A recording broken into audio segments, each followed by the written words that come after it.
தமிழன் தொலைக்காட்சி நேயர்கள் அனைவருக்கும் வணக்கம். திண்டுக்கல் பாராளுமன்ற தொகுதியை பொறுத்தவரை 6 சட்டமன்ற தொகுதிகள் உள்ளன.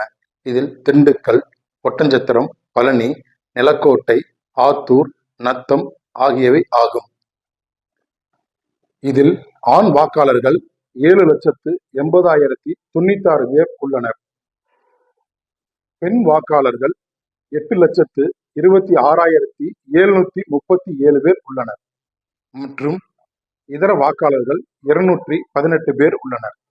ஆக மொத்தம் வாக்காளர்கள் 16,07,051 பேர் உள்ளனர். திண்டுக்கல் பாராளுமன்றத்தை பொறுத்தவரை திமுக, அதிமுக, பாஜக 3 அணிகளும் நேரடியாக களம் இறங்குவதாக இருந்த நிலையில் ஒரு திடீர் திருப்பமாக திமுக மார்க்சிஸ்ட் கம்யூனிஸ்ட் கட்சியின் திண்டுக்கல் மாவட்ட செயலாளர் சச்சிதானந்தம் அவர்களுக்கு சீட்டு ஒதுக்கப்பட்டுள்ளது. இதேபோல் அதிமுக கூட்டணியான எஸ்டிபிஐ கட்சியின் மாநில தலைவர் முகமது முபாரக் அவர்களுக்கு ஒதுக்கப்பட்டது. இதேபோல் பாஜக கூட்டணி கட்சியான பாமக மாநில பொருளாளர் திலகபாமா அவர்களுக்கு ஒதுக்கப்பட்டுள்ளது. 3 கட்சிகளும் தீவிரமாக பிரச்சாரத்தில் ஈடுபட்டு வருகின்றனர். திண்டுக்கல் பாராளுமன்ற தொகுதியை பொறுத்தவரை திமுக இந்நாள் அமைச்சர்கள் ஐ. பெரியசாமி மற்றும் சக்கரபாணி ஆகியோர் தீவிர பிரச்சாரத்தில் இறங்கி வாக்கு சேகரித்து வருகின்றனர். இதேபோல் அதிமுக வேட்பாளருக்கு முன்னாள் அமைச்சர்கள் சீனிவாசன் மற்றும் விஸ்வநாதன் ஆகியோர் தீவிர பிரச்சாரத்தில் ஈடுபட்டு வருகின்றனர். பாமக பொறுத்தவரை வேட்பாளர் திலகபாமா கட்சி மற்றும் கூட்டணி கட்சி நிர்வாகிகளுடன் தீவிர வாக்கு சேகரிப்பில் ஈடுபட்டு வருகிறார். நாம் தமிழர் கட்சி மற்றும் சுயேட்சை வேட்பாளர்கள் என 15 வேட்பாளர்கள் களம் இறங்கியுள்ளனர். பரபரப்பான சூழ்நிலையில் வருகின்ற ஏப்ரல் 19ஆம் தேதி பாராளுமன்ற தேர்தலை நடைபெற உள்ளது. திண்டுக்கல் மாவட்ட ஆட்சித் தலைவரும் மாவட்ட தேர்தல் நடத்தும் அலுவலருமான பூங்குடி அவர்கள் தலைமையில் அரசு அலுவலர்கள் தேர்தல் பணிகளை துரிதமாக மேற்கொண்டு வருகின்றனர். திண்டுக்கல் பாராளுமன்ற தொகுதியில் உள்ள அனைத்து வாக்குச்சாவடிகளிலும் காவல்துறையினர் தீவிர கண்காணிப்பில் ஈடுபட்டு வருகின்றனர். அனைவரும் வாக்களிக்க பாதுகாப்பான ஏற்பாடுகள் செய்யப்பட்டுள்ளன. அனைவரும் வாக்களிப்பதை உறுதி செய்வோம். உங்கள் ஓட்டு உங்கள் கையில். திண்டுக்கல் நாடாளுமன்ற தொகுதியில் திராவிட முன்னேற்ற கழகம் தலைமையிலான இந்தியா கூட்டணியினுடைய மார்க்சிஸ்ட் கம்யூனிஸ்ட் கட்சியினுடைய வேட்பாளராக நான் இங்கே போட்டியிடுகிறேன். இங்கே தேர்தல் களத்தை பொறுத்தவரை மக்களிடம் எங்களுடைய அணிக்கு மிகப்பெரிய வரவேற்பு இருக்குது. அது காரணம் என்னென்னா, அந்த 3 ஆண்டு கால தமிழ்நாடு அரசினுடைய பல்வேறு நலத்திட்டங்கள், அந்த திட்டங்கள் எல்லாம் மக்களுக்கு நேரடியாக பலன் கிடைக்கக்கூடிய பல்வேறு திட்டங்கள் செயல்படுத்தப்பட்டிருக்கிறதுனால அதனால் பலனடைந்த மக்கள் பெரிய ஆரவாரத்துடன் எங்களுக்கு வரவேற்பு அளிக்கக்கூடிய காட்சிகளை நாங்கள் பார்த்து கொண்டிருக்கிறோம். அது மட்டுமல்லாமல் இந்த தொகுதியிலே இந்த தேர்தல் பணிகளை எல்லாம் தலைமை தாங்கி நடத்தி கொண்டிருக்கக்கூடிய நம்முடைய மரியாதைக்குரிய ஊரக வளர்ச்சித்துறை அமைச்சர் ஐபி அவர்கள், உணவுத்துறை அமைச்சர் சக்கரபாணி அவர்கள், பழனி சட்டப்பேரவை உறுப்பினர் அன்பு செந்தில்குமார் அவர்கள், இவர்கள் எல்லாமே இணைந்து தேர்தல் பணியை முன்னெடுத்து போகிறாங்க. இதனால் கூட்டணி கட்சிகள் இந்திய தேசிய காங்கிரஸ் கட்சி, மறுமலர்ச்சி திராவிட முன்னேற்ற கழகம், மனிதநேய மக்கள் கட்சி, இந்திய யூனியன் முஸ்லீம் லீக், மக்கள் நீதி மையம், தமிழக வாழ்வுரிமை கட்சி, எம்ஜிஆர் கழகம், நம்முடைய அருந்ததி அமைப்புகளாக இருக்கக்கூடிய தமிழ் புலிகள் கட்சி, ஆதித்தமிழர் பேரவை, ஆதித்தமிழர் கட்சி போன்ற இயக்கங்கள் எல்லாம், திராவிடர் கழகம் உள்ளிட்ட இயக்கங்கள் எல்லாம் எங்களோடு இணைந்து தேர்தல் பணியாற்றிட்டு இருக்காங்க. கடந்த 10 ஆண்டு காலம் மோடி ஆட்சி, அதனால் மக்கள் பற்றிருக்கக்கூடிய வேதனைகள் இது பரப்புரையின் போது தெரிகிறது. குறிப்பாக 100 நாள் வேலை திட்டத்திற்கு நிதியை வெகுவாக குறைத்தது கடுமையான அதிருப்தி மக்கள் மத்தியில் ஏற்பட்டிருக்கிறது. விலைவாசி உயர்வு, பெட்ரோல் டீசல் விலை உயர்வு, கேஸ் சிலிண்டர் விலை உயர்வு இதெல்லாம் ஒரு கடுமையான மக்கள் மத்தியில் மத்திய ஆட்சியின் மீது கடுமையான அதிருப்தியை உருவாக்கியிருக்கு.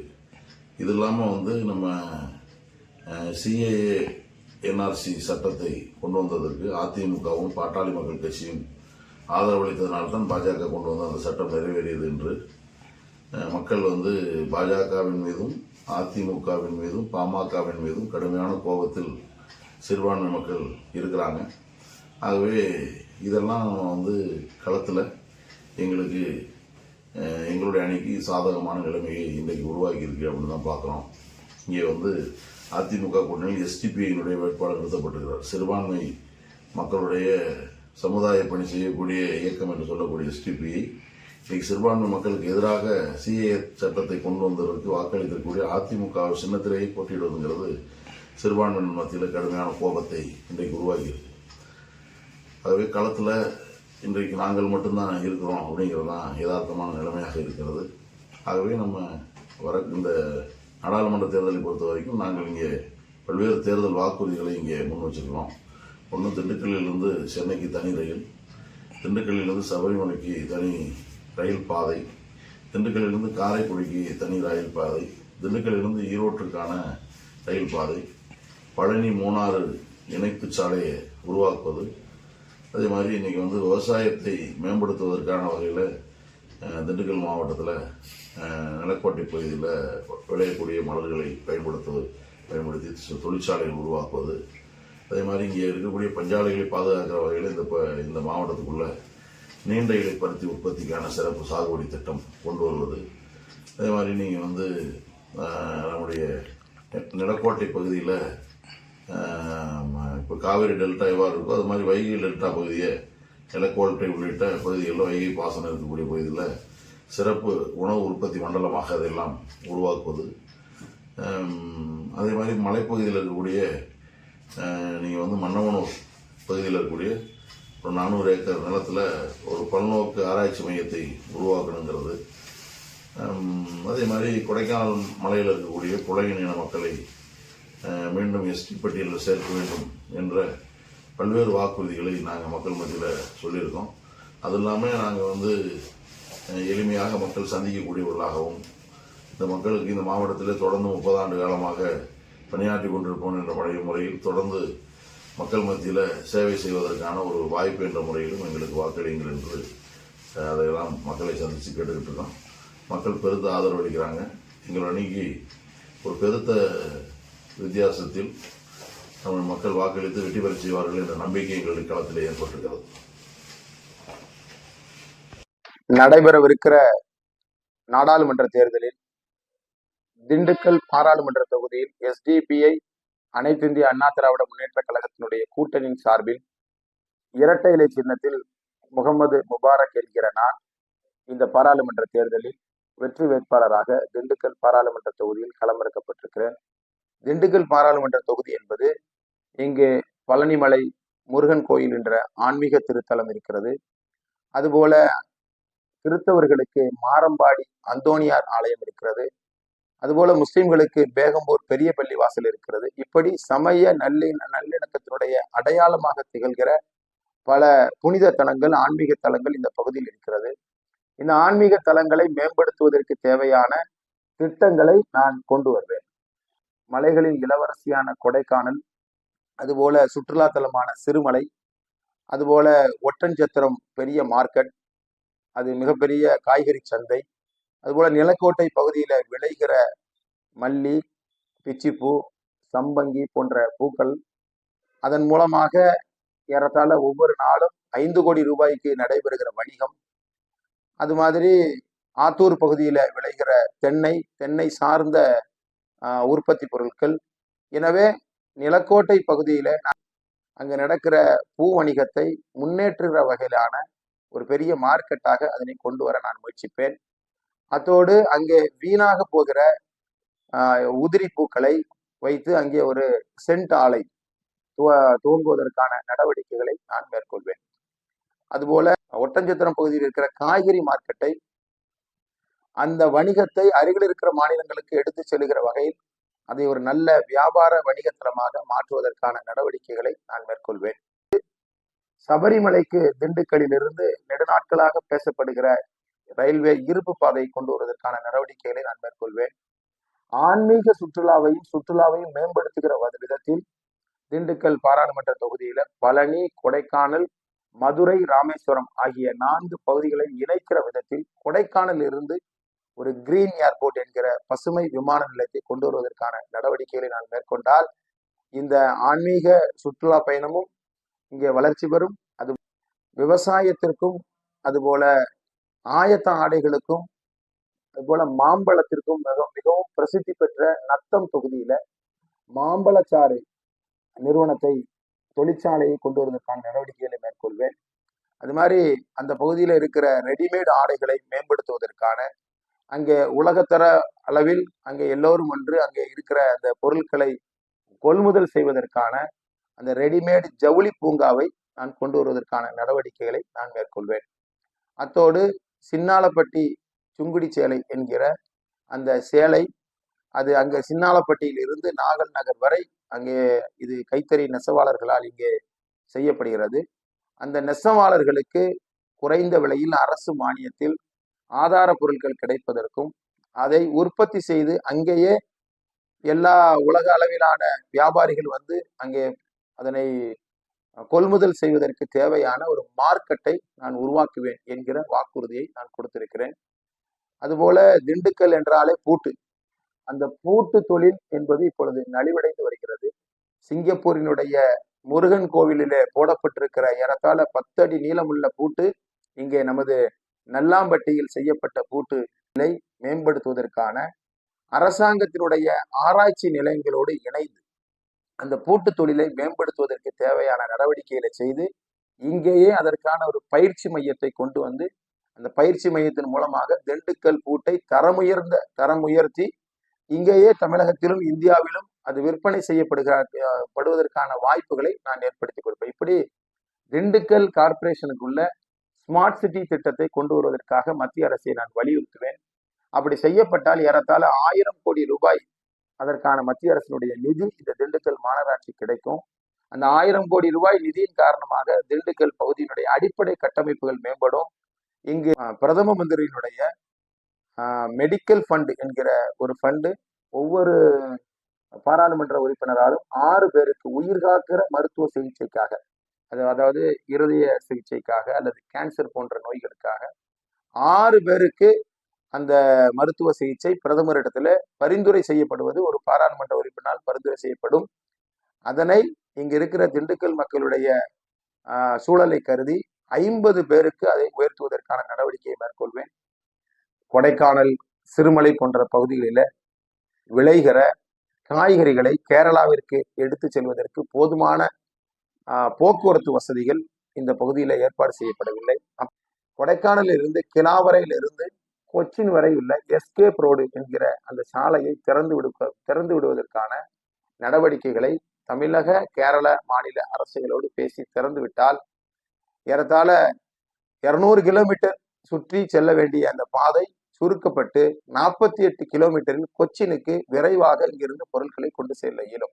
இதன் காரணம் ஏற்கனவே எஸ்கேப் ரோடு ஆங்கிலேயருடைய காலத்தில் இருந்தது, அது இப்பொழுது மூடப்பட்டிருக்கிறது. அதை திறந்து விடுவதற்கான நடவடிக்கைகளை நான் கேரள, தமிழக அரசாங்கங்களோடு பேசி அதற்கான நடவடிக்கைகளை மேற்கொள்வேன்.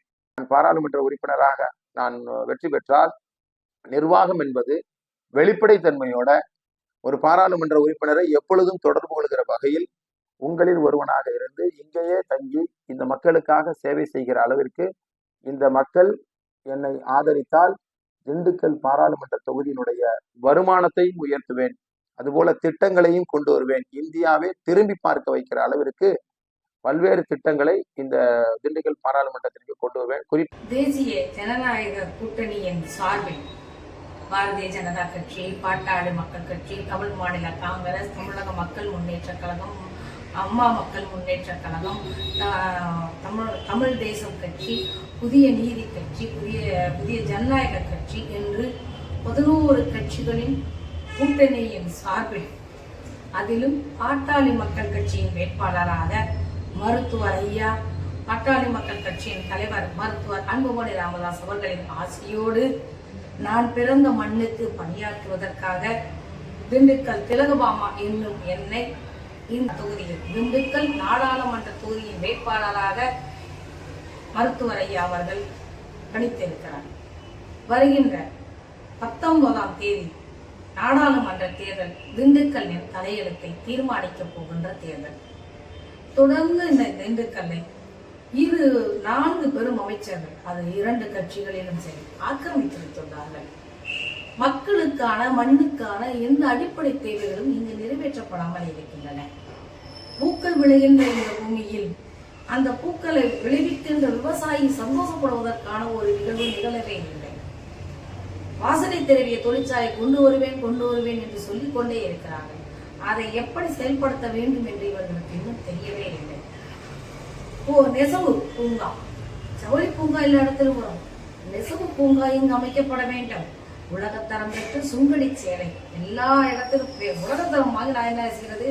இங்க இருக்கிற தொழிலாளி நெசவாளி நாளை என்ன செய்யும், என் தொழில் நாளை தலைமுறைக்கு கிடைக்குமா என்று தெரியாமல் நீங்கள் அங்கலாய்த்துக் கொண்டிருக்க அவனுடைய தொழில் பாதுகாக்கவும் இந்த சுங்கடி சேலையின் மதிப்பை உணர்த்தவும் நெசவு பூங்கா முழுமையாக கொண்டு வர வேண்டும். மதுரையிலிருந்து உள்ள வரும்போதே திண்டுக்கல்லை ஊக்க குடிச்சிட்டு உள்ள வரமாட்டேங்குது. இங்கே தொழிற்சாலை பலருக்கு வேலை வாய்ப்பை நல்குகிறது. ஆனால் அதே நேரத்தில் அந்த வேலை வாய்ப்பை நல்குகின்ற தொழிற்சாலை சுற்றுப்புற சூழலை மாசுபடுத்துவதற்கும் காரணமாக அமைந்து விடுகிறது. இதுவும் வேண்டும், சுற்றுப்புற சூழலும் பாதுகாப்பாக வேண்டும். அரசு நினைத்தால், அதிகாரம் நினைத்தால் அதை சரியாக செயல்படுத்த முடியும். ஆனால் கடந்த 20 ஆண்டுகளாக ஏனோ தெரியவில்லை, எங்கே வந்த தலைவர்கள் யாரும் அதை பற்றி யோசிக்கவே இல்லை. அதை யோசிக்கக்கூடிய இடத்தில் நான் என்றும் உங்களோடு இருப்பேன் என்று இந்த தருணத்தில் உத்தரவாதம் அளிக்கலாம். நத்தத்தில் மாம்பழம் அவ்வளவு விளைகிறது. மதிப்பு கூட்டும் பொருளாக மாற்றுவதற்கும் அங்கே வழிவகையே இல்லாமல் இருந்து கொண்டிருக்கிறது. தேர்தலுக்கு தேர்தல் வாக்குறுதிகள் வருகிறது. இந்த போன தேர்தலில் சொன்னாங்களே, இப்ப செஞ்சாங்களான்னு நம்ம கேட்க வேண்டிய இடத்துல இருக்கணும்.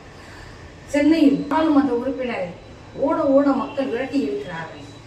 இந்த தொகுதியிலும் அந்த விரட்டக்கூடிய களம் ஒன்று உருவாகி கொண்டிருக்கிறது. அவ்வளவு கோபத்தில் மக்கள் இருக்கிறார்கள்.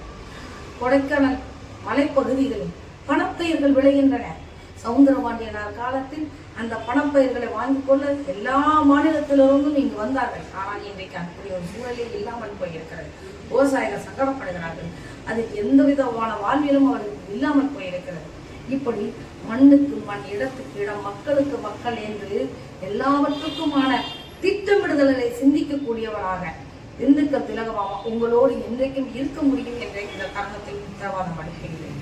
இந்த பகுதியில் ஒவ்வொரு நிலமும் சொல்ல போனா அடுத்த தலைமுறைக்கான எல்லாரும் படிச்ச உடனே சென்னை பக்கம் போயிடுறாங்க. ஒரு பக்கம் கிராமத்துக்குள்ள போய் பார்த்தீங்கன்னா வயோதிகம் முதிர்ந்த பெரியவர்கள் துணையின்றி தனியா வந்துட்டு இருக்காங்க. விவசாயமும் விவசாயம் சார்ந்த தொழிலும் ஒரே இடத்தில் இருந்தால் படித்த பிள்ளைகள் இங்கேயே வேலை வாய்ப்பும் உருவாகும். அதை கொண்டு வருவேன் என்று இந்த தருணத்தில் உங்களுக்கு நான் உத்தரவாதம் அளிக்கின்றேன்.